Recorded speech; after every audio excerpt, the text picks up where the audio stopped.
Hosein, thank you for being here. It's wonderful to be here. Thank you for having me. I'm very excited for today's episode. So, we're going to go over your book, Breakthrough: Master Your Default Mode and Thrive. So, obviously, we're talking about the default mode network, and we're going to get into the nitty-gritty of everything that you cover. But first, what is the default mode network? How does it work from a very basic level? Yeah. So it turns out, and this is all pretty new neuroscience, that we've got at least seven networks in our brain. So a network is just different parts of the brain that connect to perform an important function for us, right? So you've got the visual network, helps us see. You've got auditory network, it helps us hear. And then you've got three networks that guide really our day-to-day life and how we live our day, how we process information, how we make decisions. So one of them is default mode network, which is essentially your wandering mind, right? Anytime your mind wanders away from the present, if you just observe yourself, kind of study yourself, you'll notice that sometimes you'll be focused on something and then your mind drifts off, right? It goes to the future. It thinks about something upcoming, maybe an important meeting or some project you've got going on, or takes you to the past, has you thinking about old memories, maybe recent arguments or something that happened to you that you need to process. So that's the default mode network that switches on when your mind leaves the present moment. It's actually also your self. It's you, it's the storyline of you. So if you just observe the quality of the thought of your thoughts when it wanders away from the present, you'll notice it's all about you and it's about the past and the future. So it's actually a network in the brain that turns on. It's the default mode network. Um, yeah. So, immediately we jump to social media. I think that our wandering mind is, let's say, influenced a lot by social media and digital technologies in general. So I'll pose the question, how do social media and digital technologies affect the default mode network? What are the triggers and activations in the brain that make these things affect our daily life? And specifically, let's start with what GABA and glutamate are, why they're important, and then come to how they are affected by digital technologies. Perfect. So social media is just a tool. It's just a technology, right? Before social media, there were, I don't know, Yahoo message boards. There was something called ICQ and AOL, and and before that, there were other forms of, communication. It's just a technology. However, there are some things about it that for some of us can actually activate this default mode network and make it overactive to the point that it's giving us stress and anxiety. It's preventing us from sleeping. So what, what social media tends to do is to amplify whatever you're feeling. And you'll notice like if you make a purchase online, suddenly in your social media, you'll get ads for that same product, right? Or if you're feeling really anxious and you tend to like certain things, you'll notice more posts show up with that anxiety. So what social media is doing is amplifying our thought patterns. And for some people who've got this overactive default mode network, who are constantly, let's say, in the past or in the future, with stress, with anxiety, with addiction, with depression, social media can actually amplify that and worsen it. And so it's really, really, important and careful. You have to be careful in in making sure that social media is a tool that helps you, not a tool that worsens any mental issues that you may have. Um, so in the brain, we've got different neurotransmitters that basically, when you scan your social media feed and you're looking at your posts, there's something called glutamate. It's a neurotransmitter. It's basically a signal, um, and it's when you have a lot of thoughts, the glutamate fires, right? Opposing that is something called GABA, which when that turns on, it's actually associated with more relaxation, with calm. You need GABA to sleep at night. And so these two, glutamate versus GABA, are kind of opposing forces. And what's happening now with all of the social media and, the average Gen Z is on their phone at least 4 hours a day, probably more than that. And during those 4 hours, it's constant glutamate that's on, and your brain is firing, and you don't allow your brain to come back to center, to calm down, and there's just too much glutamate and not enough GABA. So what all that's doing is causing problems with sleep. And we look for quick fixes, right? We get to the point where we're stressed out and we want a quick fix. And what's the fastest way to get the GABA flowing? It's alcohol. That's why people need to have a drink after, when their brain is just full of stress, because GABA immediately releases, I'm sorry, alcohol immediately releases that GABA, calms you down. Unfortunately, alcohol also damages your liver and causes all kinds of other problems, disrupts your sleep.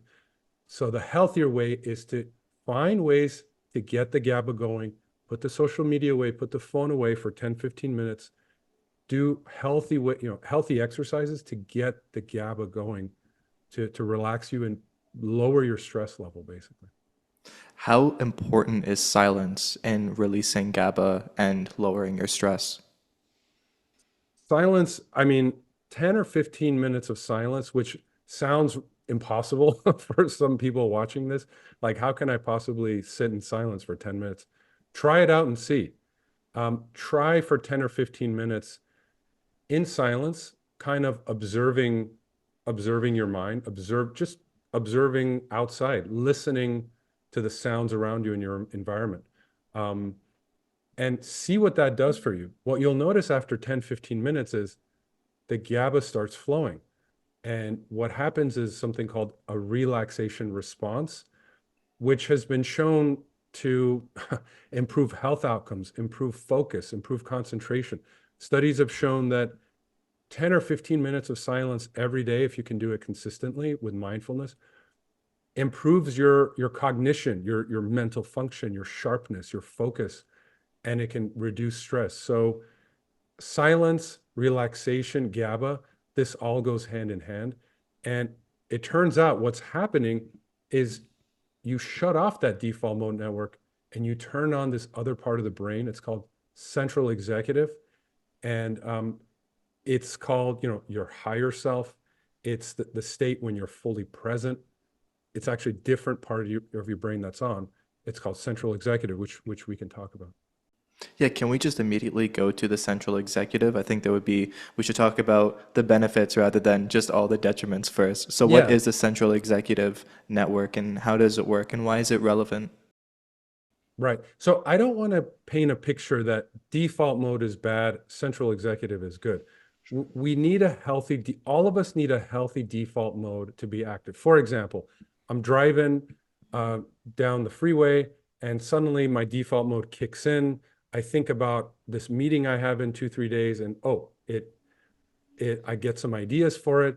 Boom, my default mode network just helped me. It helped me do the best job I can, right?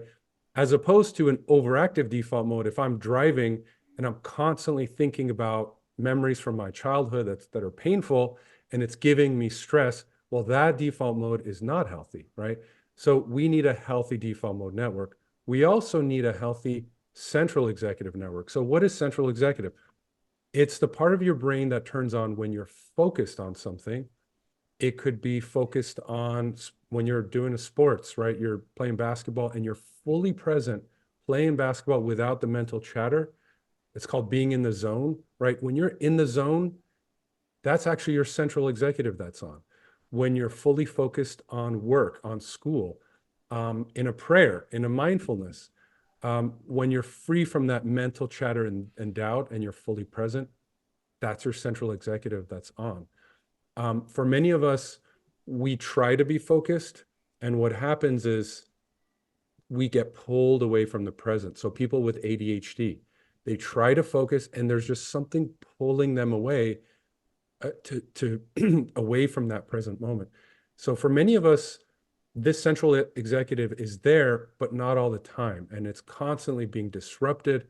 And so this book helps you, first of all, understand your brain and help you turn this default mode network from something that's harming you into something that's helping you, so you can spend more time in that central executive to be happier, to be more successful, productive, insightful.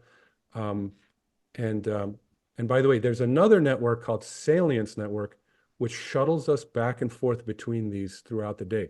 So if you notice, like for me, um, in the mornings, I get my kids ready, and then when I go to brush my teeth, default mode network turns on. It's like very predictable. So what happens is this salience network recognizes, oh, he started to brush his teeth.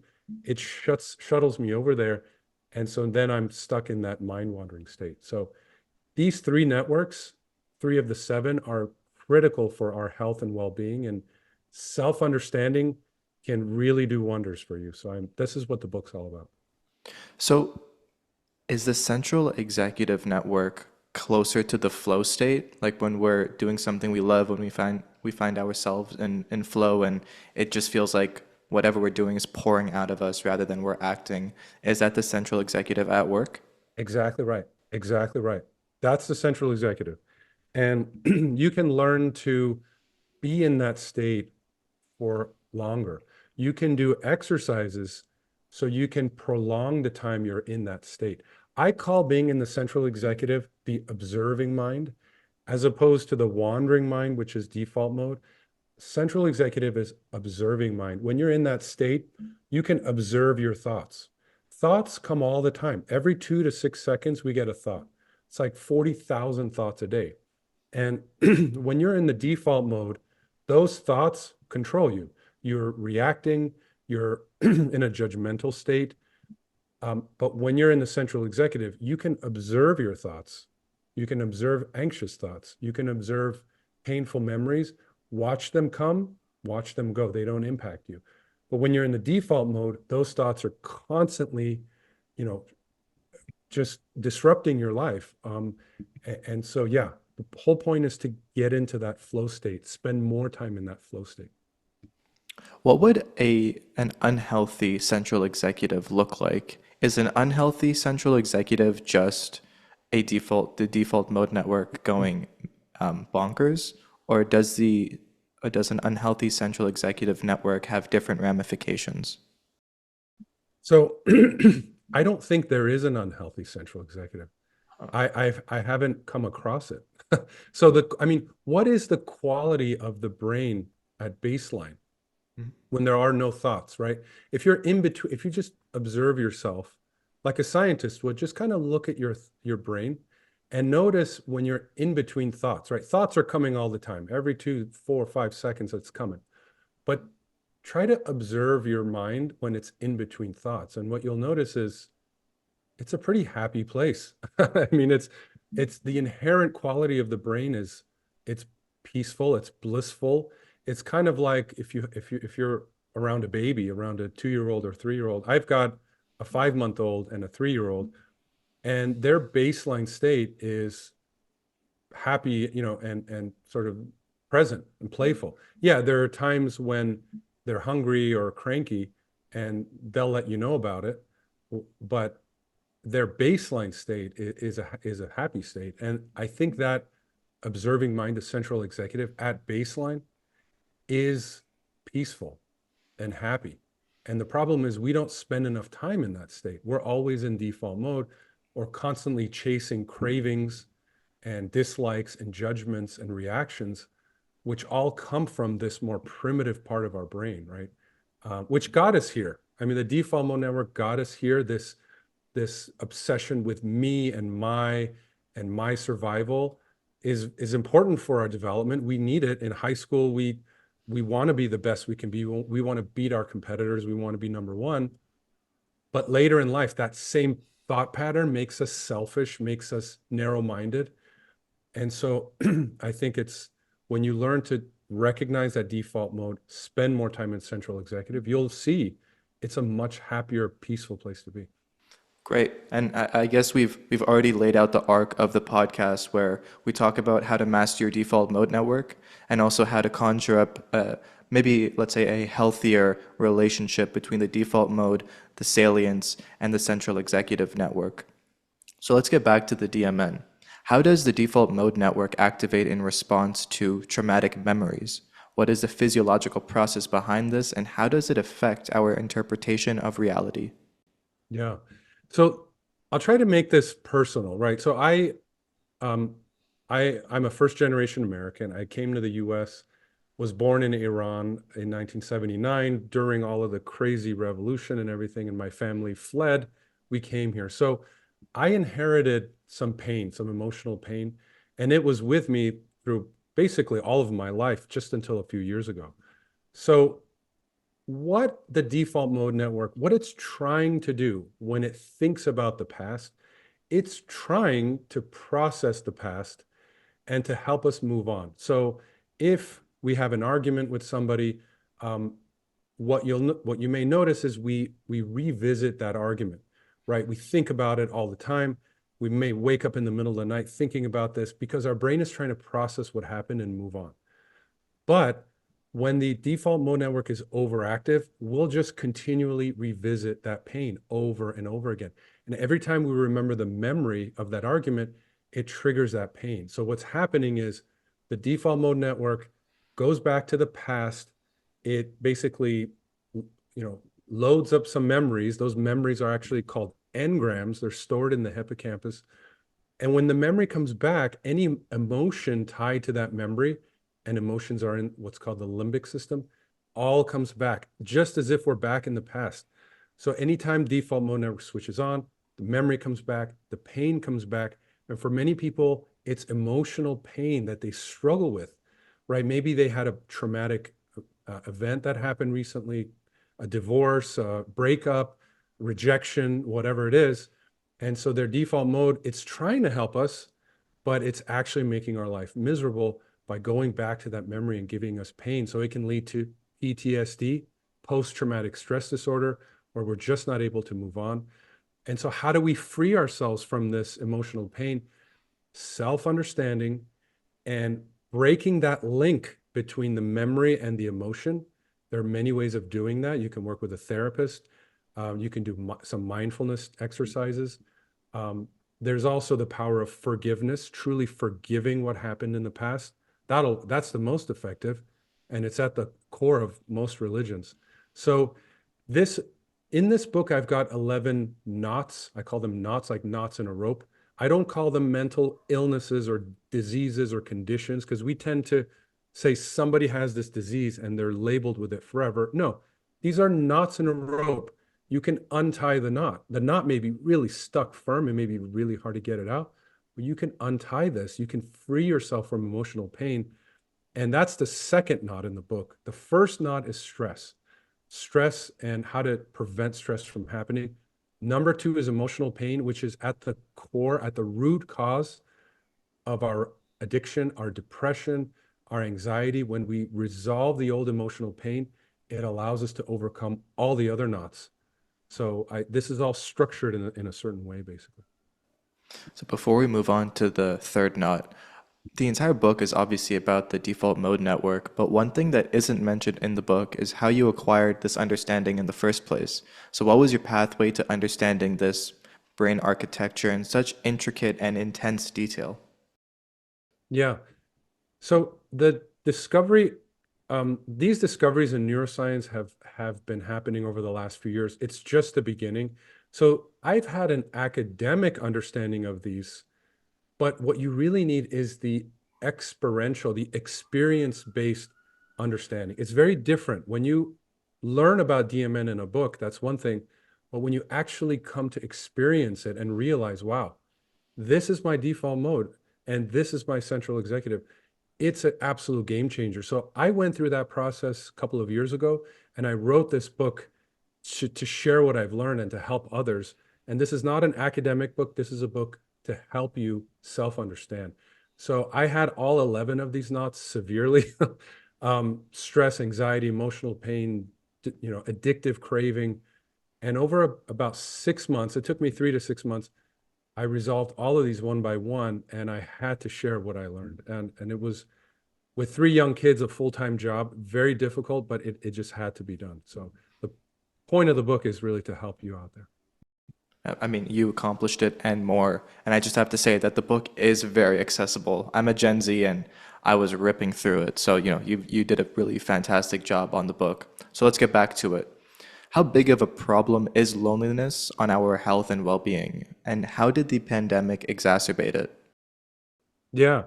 So it's funny, the pandemic seems like a long time ago now. But if you remember, we were forced to self-isolate. We were told to, be by yourself, otherwise you risk catching this COVID-19. And what did that do? The loneliness, we saw a spike in anxiety, a spike in depression. We saw, worsening health outcomes. And basically, loneliness, and our Surgeon General, Dr. Vivek Murthy, he's written about it here in the US. Loneliness can cut 10 to 15 years off of your life expectancy. There was a study at Harvard, I'm sure your viewers have heard about, looking at 80 years of following these people in the Northeast and trying to identify what are the predictors of health and longevity into old age. Number one predictor was not cholesterol. It was not your money. It was not your savings account. It was having close relationships. That was the best predictor of health and old age and happiness into old age. So the problem is our default mode network and our default state wants us to be lonely. It gives us this sense that we are different, that we don't belong.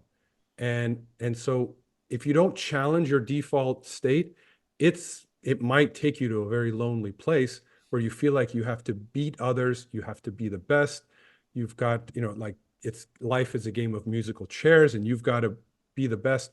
That type of thinking leads you to loneliness, which ultimately impacts your health. Loneliness is a big problem, but it's something you can challenge again by learning about this default mode network and by challenging your default state and instead cultivating things like compassion, which if you're fully in the DMN, you don't, the compassion sounds horrible and disgusting. I mean, when you're walking down the street and somebody's walking towards you and you feel this threat, your default mode wants you to cross the street, just get away from this person. But when you challenge your default mode, you stay on the street and you send well wishes to this person. It's very difficult to do at first, but once you start it, what you'll notice after a few weeks, those feelings of loneliness go away. It's pretty amazing. As you cultivate compassion, you imagine people in your life, your family, your friends, but also people, maybe your, I don't know, competitors or even your enemies, wish them well, genuinely wish them well, to cultivate compassion. It does wonders, and you can reverse loneliness and it'll help your health. So just immediately what comes to mind is how do you balance between listening to your default mode network and actually taking advantage of it in some way, and then also learning how to quiet it and tell it no?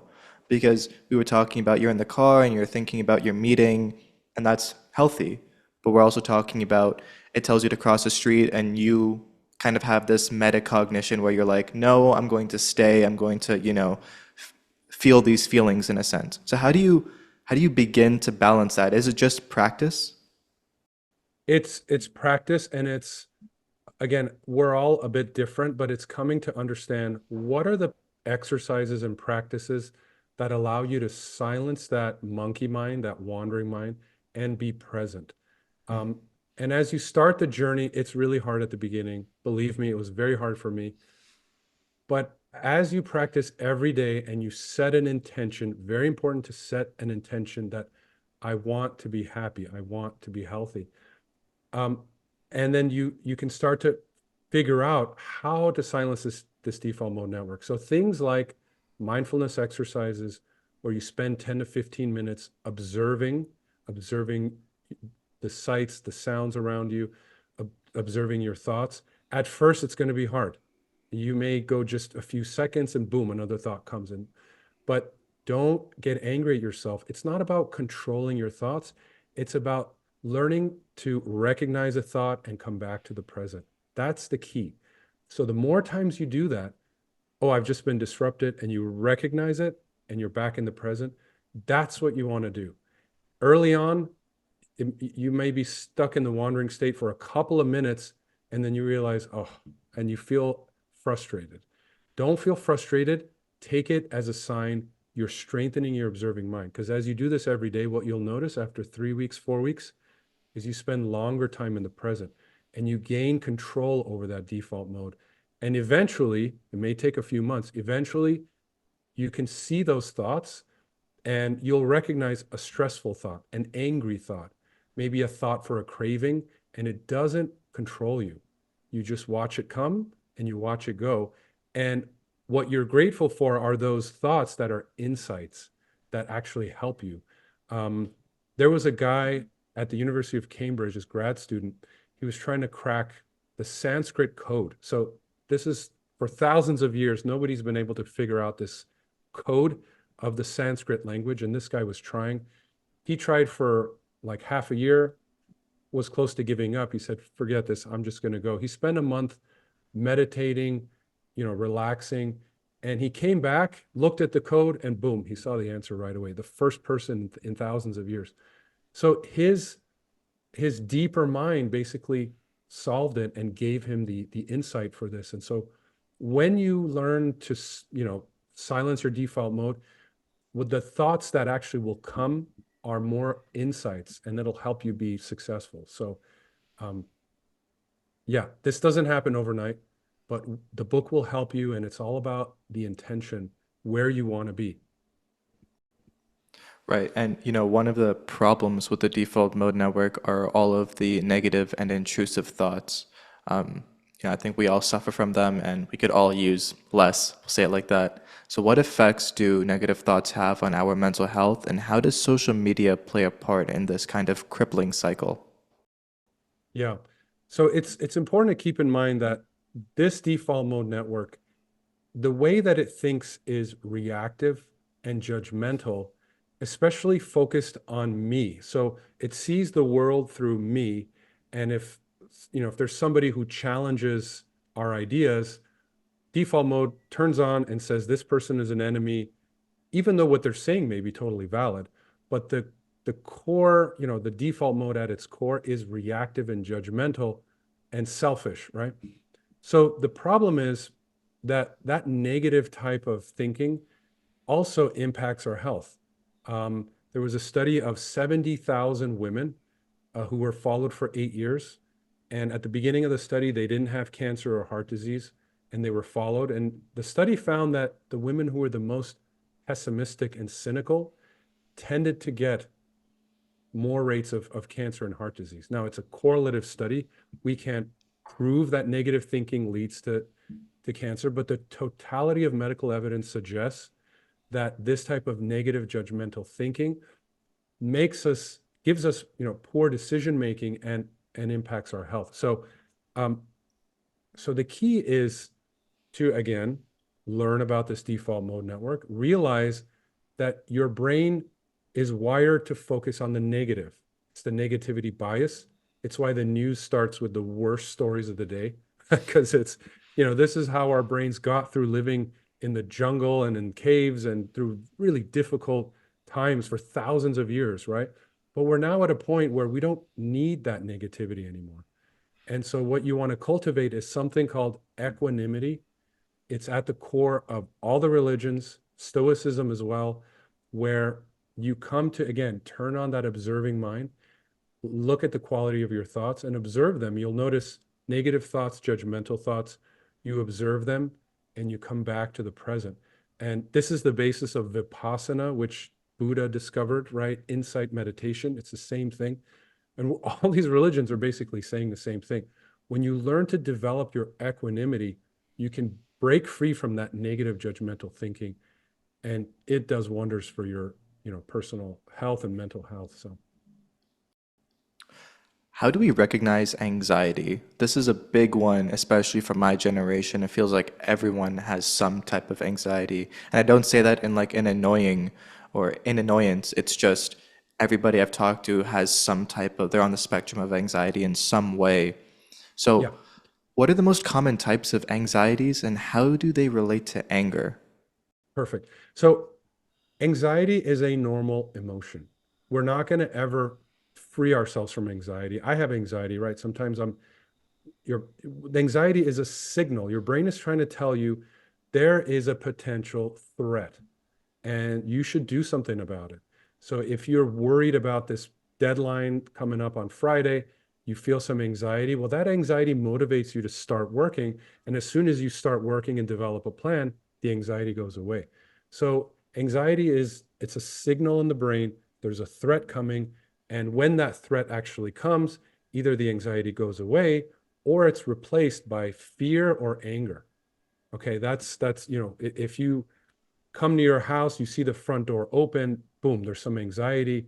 As you try to figure out what's going on, you realize, oh, it was just a false alarm. I forgot to close the door. Your anxiety goes away. Or there's an intruder in the home, and suddenly you'll get fight or flight. Either you get scared and run away, or you get angry and try to fight. So the problem is that for many of us, anxiety has become a disorder. We're either not listening to the signal our brain is telling us, or the level of anxiety is disproportionately higher than what we're worried about. So there are things like phobias, where people are afraid of flying, or they're afraid of public speaking, or they've got um, obsessive compulsive disorder, where there's anxiety that is just irrational. And to cope with that anxiety, people do compulsive behaviors like washing their hands or checking the locks, right? Anxiety can manifest in many different ways. There's separation anxiety disorder. There's generalized anxiety disorder, where you're just constantly anxious, not able to be present. And so that is a sign that the default mode network is overactive to the point that it's not allowing you to be present. And it can be really crippling. And I know people suffering from anxiety, it can be a crippling way to live, but it is reversible. So some people think that I've got this condition, I have generalized anxiety disorder, this is who I am, it's who I am forever. Not true. You can completely reverse anxiety. It starts with intention. I want to be happy and healthy. Number two is self-understanding. And number three, coming to understand how to shut off this default mode network. So for some people, it might be working with a therapist, cognitive behavioral therapy. For some people, it may be self-directed exercises. Prayer is very effective, mindfulness exercise, spirituality. And and so what I would do is spend 10 or 15 minutes every morning, observe your mind, observe your anxiety, and then spend 15 minutes trying different things. And I've listed some things in the book. It could be going for a walk, doing some mindful relaxation, talking to somebody. There's an endless list. But after those 15 minutes, observe your mind again, see what changes took place, and figure out what works best for you and spend more time doing those. There are medications for anxiety, but they don't cure the underlying root issues. So that's the problem. They can improve the symptoms, but they may not cure the underlying issue. Let's turn to psychedelics. Your book was endorsed by Rick Doblin, the founder of MAPS, which is the Multidisciplinary Association for Psychedelic Studies, just a god in the field. So, how does the default mode network relate to psychedelics, and why is this field of inquiry important for neuroscience? Yeah. Rick Doblin is a hero of mine. I mean, he's been working 50 years to bring very important medicines for patients. Um, so psychedelics are, you know, they're plant medicines, which they are being touted all over the place as I'm seeing. They're very powerful and potentially dangerous if you don't know what you're doing. So I wouldn't recommend experimenting with these. Just as with a cancer patient, I wouldn't recommend experimenting with chemotherapy. I mean, chemotherapy has saved millions of lives when they're used properly under the supervision of someone who knows what they're doing. It's the same with plant medicines. These are very powerful. When used in the right way for the right patient, they can do amazing.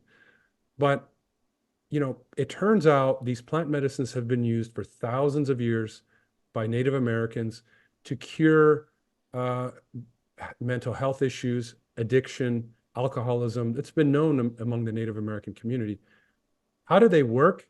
It turns out they shut off the default mode network. They've put patients on psychedelics into MRI scanners and see what is going on in the brain. That default mode network shuts off. Um, and that's called ego death, right? This ego, the you is silenced. Now, for some people, that is a excruciatingly painful experience. So that's why you got to know what you're doing, because otherwise you can have a very bad experience. But for some people, they're able to observe that, they're able to finally break free from this addiction, break free from this anxiety, and be present. And those moments of presence give them hope that the condition they have is reversible. Now, here's the thing. When you're doing mindfulness, prayer, uh, when you're in the flow, you shut off that default mode, you turn on that central executive. But with psychedelics, you shut off that default mode and you connect the entire rest of the brain, basically. So you've got, your auditory network connecting with your central executive. So that's why you hear a sound and it makes you see a vibration and all kinds of just crazy, bizarre behaviors. Um, so it's not for everybody, but practiced in the right set and setting. And by the way, they are now becoming legal, and pretty soon we're going to see these approved with under the supervision of a licensed therapist. And the clinical studies are pretty amazing. Patients with cancer associated anxiety, which, those patients, prayer doesn't work for them. I can tell you, mindfulness it's not strong enough, but psilocybin can bring remarkable efficacy for patients with cancer-related anxiety. Refractory depression. I mean, patients with refractory depression, they get shock therapy. That's the standard of care. Electroconvulsive therapy, where they just shock their brain. And now studies are showing that, psychedelics can do wonders for these patients, much better than ECT. Not approved yet, but over the next couple of years, we're going to see new medicines. So it's just the beginning. We're just getting started. I think we're going to see medicines even better than the psychedelics out there. It's going to take a little time, but it's just the beginning. For those that don't know, psilocybin is the chemical compound in magic mushrooms, and it's just horribly sad to think about the 30 years that we lost in psychedelic research, the amount of progress that's been made.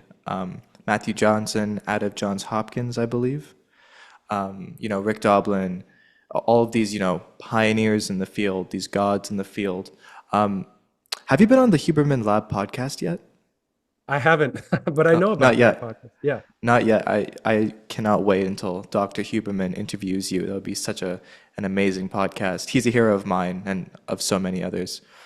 Um, how do lies damage our health? Mm. So, yeah, change of topic. So dishonesty and denial is the name of that knot. And dishonesty and denial can really prevent us from reaching our full potential. Um, when that process of self-discovery that I've been talking about, understanding your default mode network, only happens when you're fully honest and you can observe your thoughts for what they are. And so when you're able to do that with full honesty, I'm talking about self-honesty now, that's when you can break through to the what's been called the enlightened state or the higher self, right? Is when you have that full self-honesty. So it turns out there are a lot of studies in the literature that lies will trigger the stress response, right? This is how um, you can, polygraph tests work, right? This is how you can detect if someone's lying, because there's actual physiological changes that happen when someone's being dishonest, right? And that stress response damages our health.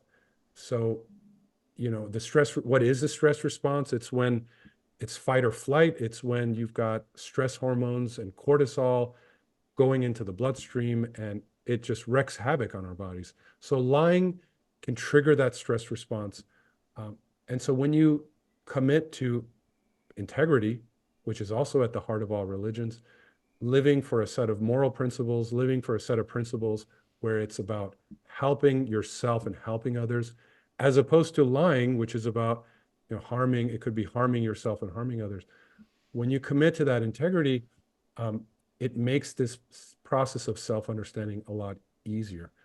and more effective. So it's an important mental knot. I have it towards the end because you can't tackle all of these all at once. But that's an important one that opens the door to that higher self where you can be, fully immersed in that central executive. Um, You know, one of the knots you talk about is procrastination and inaction. And I feel like this is so potent in the 21st century. So, why is our ability to focus and commit to an action so dysfunctional in modern society? yeah. Well, yeah, I mean, the social media and the distractions aren't helping there either. But, you know, when the brain needs to, if you're driving down the freeway and you zone out and your brain switches on default mode, because it's trying to process information, it's trying to save energy or whatever. If you suddenly see a cop car behind you, boom, you're focused. And what happens is there's actually a part of the brain, it's called the blue spot. It's the locus ceruleus. That part of the brain gets activated and it actually connects with like hundreds of parts of the brain and it releases something called adrenaline, noradrenaline, and boom, you're suddenly focused. So focus is actually a skill in the brain that you can strengthen. You can actually improve your focus as you would improve your strength, right, with weight training or your speed if you're doing, running. You can actually improve your focus. You can do focus exercises to get your blue spot to be more active so it shines like a high beam and not like, a weak candle, basically.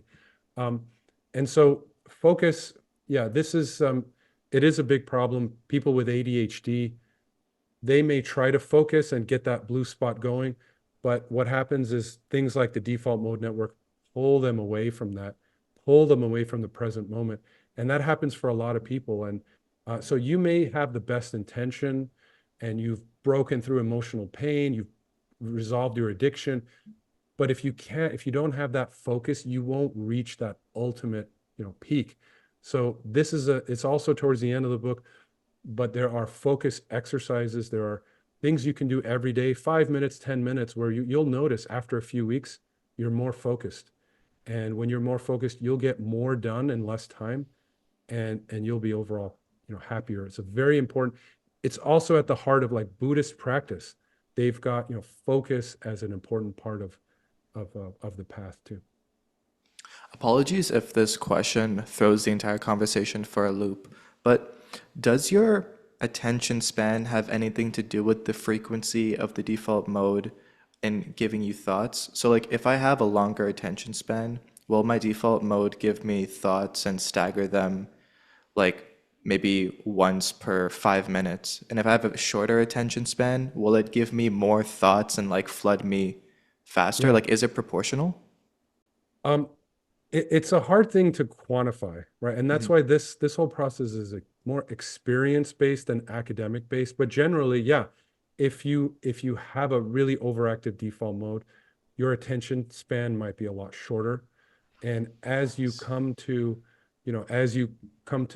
both develop your focus and silence your default mode, you'll spend more time being present and less time in that state of inaction. So it's actually the brain when it's not focusing and it's drifting off. It's called alpha waves. That's the pattern of the brain. But when you see that cop car and you suddenly focus, alpha waves shut off and boom, you're present. So this book is holistic in the sense that there are exercises in here. There are medications that work for ADHD. I mean, we can't discount the medicine, um, but it's using all of the tools available to you to help you. And yeah, and again, doesn't happen overnight, but you can get to a place of greater focus. Absolutely. One of the things, we're talking about silencing the default mode network and improving our relationship with, sounds strange, but our brains and with ourselves. And we're obviously going to have a lot of expectations with this. A lot of people set goals for themselves and, they don't meet the goals. They have these expectations around the goals. So what do expectations have to do with the default mode network? And closer to the book, what are the four noble truths Uh, about dissatisfaction? yeah. So this is a more subtle issue that medicine doesn't recognize as a problem and society doesn't either. You know, the default mode network wants to control how the present moment unfolds with good intentions. It wants us again to succeed. So we come in having expectations. It's very normal. There's nothing wrong with it. But what you'll notice is it creates these expectations. If they're not met, we get unhappy. We feel dissatisfied, right? And I have this example of, it's our birthday and we go, to a restaurant with our partner, and we have high expectations. This is going to be phenomenal. We get there, the entree we've been waiting for, they just ran out of it. And just something that simple can just ruin the whole evening. And what we remember is how crappy this restaurant was, right? And so the default mode network, it looks at the future, where we want to be, and it looks at what we've experienced, and it tries to dictate how the present moment should unfold with expectations. The problem is we cannot control the present moment. We can't control how life unfolds and how our flight just got delayed. We can't control it. And so when you're living in that default mode, it's a state of constant highs and lows because you've got these expectations for how life should be, these cravings, and you're going back and forth between your desire and your dislike, and it can be a painful way to live. So Buddha, 2,500 years ago, actually recognized this, and what he essentially did is he's discovered the central executive in the default mode long before science even entered into the picture. And what he came out with were the four noble truths. So the first noble truth is dissatisfaction is an inherent quality of life. It's just a part of life. Noble truth number two, the cause of this dissatisfaction is our own craving and aversion, our own mentality. Third noble truth is you can free yourself from this dissatisfaction and suffering. And then the fourth noble truth is the way forward is what he called the Eightfold Noble Path. And then within that are some of these same qualities of mindfulness and focus and concentration and presence. Basically, to turn on the central executive, what the Eightfold Noble Path does is it turns on the central executive. And it's just pretty amazing. Jesus said a lot of the same things. A lot of the prophets say the same things. I think what they're all talking about is shifting over from this primitive mind of ours that wants to control the present, and getting away to the central executive where we're present and just grateful to be alive. Like when your expectation in life is just gratitude for being here, and you see the big picture that in this universe, there are 100 quintillion planets. And what does that even mean? That number is too big to understand, but let's just say Earth was one grain of sand. The number of planets in the universe would be more than all the sand on all of Earth. That's how tiny Earth is. And when you come to appreciate that, you get a sense of awe, and you're just grateful to be alive. And that silence is the default mode. So awe and the power of awe is a very powerful way silence that default mode. So yeah, it's all kind of coming together. The old and the new science is now entering into the picture, and it's all pretty exciting. Absolutely. And we started this, not, let's say, and you said something that spoke to me, which was it's like a subtle, something subtle that's been lost in society, in terms of expectations. And I think that something else or other things that have been lost in society that are kind of taboo for some reason to talk about are diet, sleep, and exercise. So how can we all improve our diet, exercise, and sleep? And why are these things important? Which feels, I apologize. It's a silly question, but it needs No, to be no, not asked by silly someone, at all. you know. Not silly at all. I mean, even Buddha talked about having the importance of diet and the importance of sleep and having energy. And these are critically important. And there's lots of advertising money spent on on the best diet out there and the best exercise plan and how to sleep better at night. I put this towards the end of the book, Poor Lifestyle, because look, there are some phenomenal medicines out there where you can lose 20, 30 pounds of weight in a few weeks, right? Ozempic, everyone's talking about Ozempic. But what ends up happening for the vast majority of people is the weight comes back. Unfortunately, the weight comes back. And these diet gurus don't seem to mind. They're like, oh, great, I have a customer for life, you know. The problem is we overeat a lot of times to deal with our stress, to deal with our emotional pain. It's how we medicate ourselves. And when we don't recognize that, the weight comes right back. Um, you know, exercise and sleep as well. When we're consumed with stress and anxiety, we don't sleep well, we don't exercise well, and it leads to a poor lifestyle. So when you're in that default mode network, it is really hard to have a good lifestyle. And so my whole point is resolve your stress, resolve your addiction, resolve your emotional pain, and then set an intention to have a better lifestyle. And it becomes effortless. It becomes effortless. I mean, I noticed a couple of years ago when I went through this change, after a few months, I lost 5 pounds. And I'm like, how did that happen? It's because I no longer eat for an addictive craving because I'm self-medicating because of some old emotional pain. And so when you resolve these, you instead eat mindfully. You're instead present and you spend 15, 20 minutes eating, enjoying your food, actually tasting it, not rushing through it as you're watching your social media and thinking about the future, but enjoying the experience of eating, which not only makes you happier, but you eat slower and you listen to your body. And when you listen to your body, it tells you when you're full, right? It's the satiety signal. So I put this in the end of the book, but again, doesn't happen overnight, but you'll see as you spend more time in that central executive, you naturally don't want to poison your body. You want to exercise more. You want to, you'll sleep better naturally. So, and do it for the long term and keep the weight off, which is most important. So, one of the last questions about the DMN and the book, but not one of the last questions for the podcast. So, especially in modernity, when everything seems to be dynamic and changing, how do we best adapt to an increasingly confusing world? And I'll kind of put an asterisk on this question because my generation is going through a very turbulent time, let's say. And a lot of them are confused. A lot of them are not paying attention to diet, sleep, and exercise. A lot of them are very pessimistic about the future.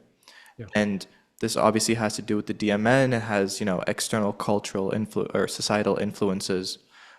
What advice would you give them when the world seems very fractured?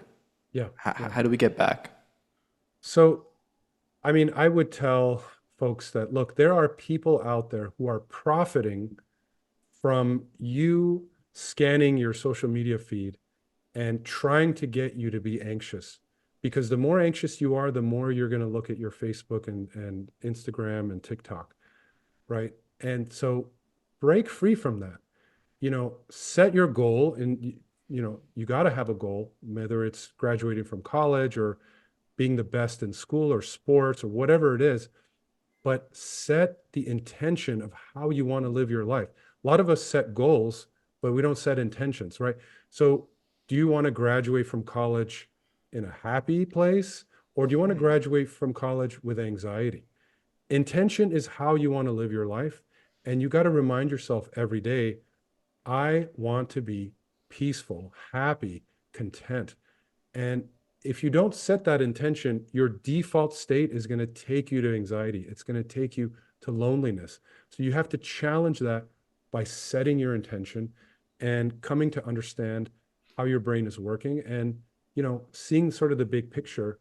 Um, because I think your generation, Gen Z, can be the best generation, the most insightful. You have the best tools I couldn't imagine when I was in my 20s. You've got the best tools out there. I think you can be the absolute best generation, but you've got to cultivate compassion. You have to, care for each other. be there for each other, have empathy, as opposed to, I'm here to beat you, I'm here to be competitive, which is just going to take you down the path of loneliness. Learn how to be more present. Learn how to turn on this GABA. Learn how to do mindful relaxation and find the tools that work best for you to get you on the road to that intention, to where you want to go. Um, no one can walk this road for you. No guru, no teacher is going to show you the way. Nobody's going to show you the way. The only you can take this road to that state. There are tools that will help you. There are people who are trying to guide you in that direction, but you have to take the road. And I'm confident your generation will do it and end up taking us to a better place, a place where we're more compassionate towards each other, where we've got clean energy, where we're making the right decisions for the future. And I'm confident you can get there. You've got all the tools. It's just a matter of, you know, suffering and pain are the best fuel to take you to a happier place, to a spiritual place. Take advantage of that pain and suffering. Use it as a force to take you where you want to go. It's a great motivational tool. So if you're living in suffering and stress, take it as a sign that you've got a fuel that'll take you to that higher self. So just take the road. Yeah, no, I mean, you're speaking to Gen Z's soul right now, and mine as well. I kind of, a metaphor that's coming to my mind is that we're on a horse and it's just uncontrolled and we're being thrown around, but you're telling us, figure out how to take the reins and guide the horse. It also, you're also very correct. Pain and suffering absolutely, conjures up a better life. And it feels like we're in that space right now where Gen Z is going through so much pain and suffering. And hopefully at the end of this, or eventually, they will figure out, hey, there is a force multiplier to be had, and we can make a difference in the world. So again, older generations hopefully can give us, as you are, the wisdom, experience, and patience necessary. And then hopefully Gen Z as a collective can figure out how best to take advantage of their unique skill sets. So my mom Yeah. wanted me And to ask this question. Oh, sorry, go I ahead. just wanted to say, for Gen Z, you're not alone. We want you to be happy. We want you to succeed. Don't feel that you're by yourself. And that loneliness you feel might actually be causing you to feel this unhappiness. So take a look beyond yourself. Take a look at the world outside of you and just recognize what a wonderful place this world is. And we are here to help you, and we want to see you succeed and be happy. Well, thank you for that. And I hope Gen Z does, kind of mature and start asking for help where it's necessary. Okay, so my mom wanted me to ask this question. It's the first time that she's ever actually taken an interest in the podcast and in the guest. So she wanted me to ask which cancers are diet related. Cancer. So I'm actually a physician scientist by training. I've been in oncology for over 2 decades now, and we're making a lot of progress. There's a lot more room to go, but for cancer, yeah, it turns out cancer and heart disease, the two of the biggest causes of mortality and morbidity, are really influenced by our mental health, including diet, but also depression, anxiety, loneliness can worsen, cancer and heart disease. So diet in particular, um, I mean, the established links, right? Clearly, alcohol, there's a link with alcohol and cancer, different types of cancer, esophageal, etc. Um, Foods that are really processed, highly processed foods, red meats, fast food, can definitely contribute to things like prostate cancer, breast cancer, colorectal cancer. Um, and there are differences in diet around the world. And in Asia, gastric cancer is more common, and so there seems to be a diet relationship there. Um, so yeah, I think it's pretty clear that poor diet can worsen cancers. Although there's a component to cancer that's beyond diet, and so yeah, there are people with perfectly healthy lifestyle who may also get cancer. But the good news is we're developing better treatments and we're understanding cancer. So, what does the future of cancer look like, and could it be cured in the 21st century? It's possible, yeah, absolutely. So 24 years ago, in the year 2000, I was at the NIH and they announced the completion of the Human Genome Project. It was a big deal. You know, Jim Watson was there, the guy who actually discovered DNA in the 1950s, and Bill Clinton was there, and it was this big, big event. And what was, I think, pretty clear to me is that the Human Genome Project was going to allow us to understand cancer and understand how it works.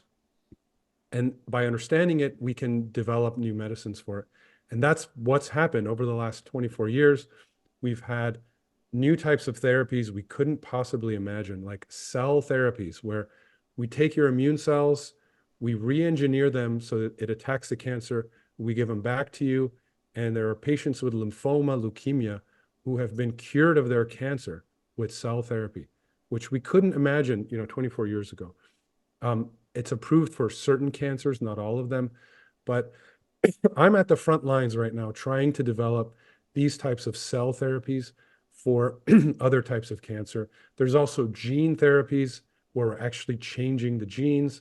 There are antibody therapies. And so the tools are there. We just have to run the clinical trials, and it's going to take time. Most of these drugs fail, but 10 or 20% of them work. And those are the ones that are going to move us forward. So I think it's going to be exponential growth, I think, over the next 10, 20 years. Um, by the way, what I'm seeing now in neuroscience reminds me a lot of cancer 24 years ago. So I think the understanding we're having of the brain, we're going to see new medicines 20 years from now we can't imagine. So it's just the beginning. And if you're a young person looking for a hot field, I would consider neuroscience. I mean, it's just the beginning.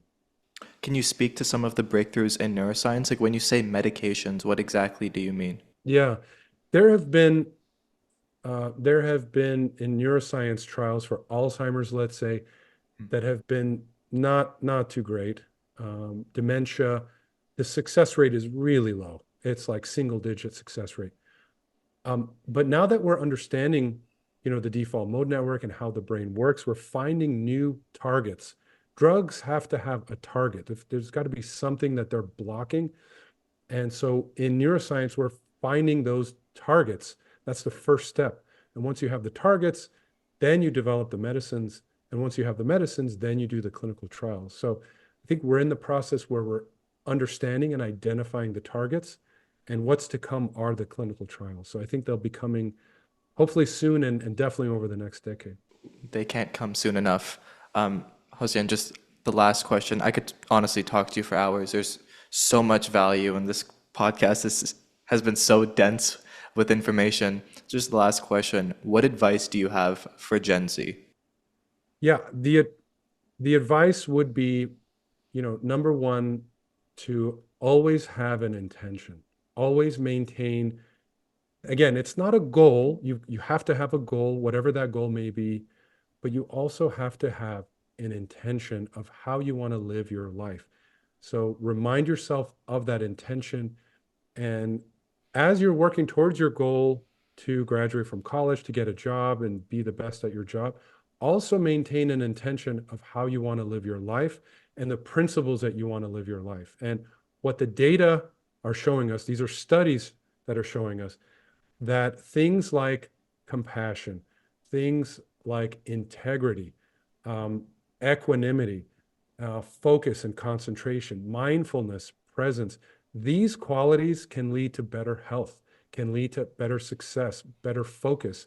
So think about embracing these qualities, because if you do, the data are telling us you'll be even more successful, even happier. So that's my biggest advice is set your goal, but also set your intention and understand how your brain works. If there are others around you that are getting in the way, just walk in the direction of your intention. It'll all work out, not in the way you think, but don't be worried if others are trying to hold you back. Just keep walking in that direction and you'll get to where you need to go. And if you've failed, learn from those mistakes, pick up the pieces, keep going, try something new, but don't give up and believe in yourself. My advice to Gen Z is just to read your book, honestly. Maybe listen to this podcast again with the book, but just read the book. And then once you're done reading the book, start it again. Hossein, this was such a fantastic conversation. Where can we find you online? Yeah, so my website is yourdefaultmode.com, and you can read a chapter for free there if you like. And my social media links are at the bottom of the webpage. Yeah, so I'm on Instagram, etc. And feel free to reach out. If the book helps you, I would love to hear from it. But thank you for your time, and it's been a real pleasure on your show. So thanks, Ayush. It's been an absolute honor to have you. Thank you so much.